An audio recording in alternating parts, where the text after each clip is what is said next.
there are different types of load. So Mm. what I said to students is something like this shape. Well, obviously, or maybe a cylindrical one is better to say. Mm. I will call this, from an engineering point of view, I can call this either a bar, a shaft, or a beam. And they might be exactly the same object.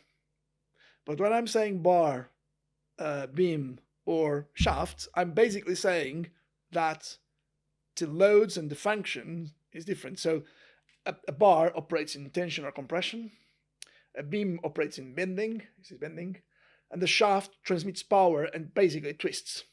Oh, okay. Yeah. So it's around those three axes upon Yeah. which force could be Yeah, applied to the thing. And they don't have combination. That combinations. effectively defines what its purpose is. Yes. Or its purpose defines what you call it. Yeah. When I give it that name, I'm actually Yeah. saying implicitly what if it is a beam, I know it's bending. Yeah. So a beam in a house, for example, what we're saying is that there's forces being applied above. No, for me it's like this. Yeah. This is a beam or this.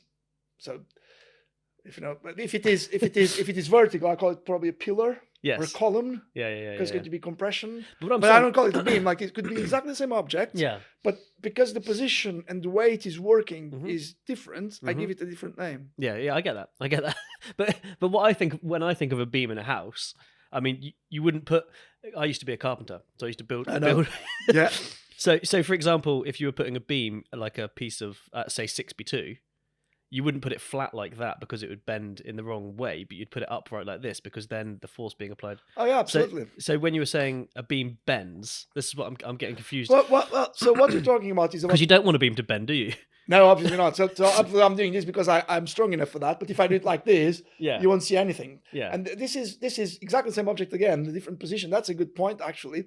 What we are changing here, it's the same object, same geometry, same material, same loads being applied, but the stiffness changes considerably if you put it that way or that way, because what we're changing is what we call the second moment of area of the cross section. Right. So this second moment of area about the neutral axis is a lot larger than this one, and so that's why I can't really bend it, or I'm bending it, but I can't see it. Yes.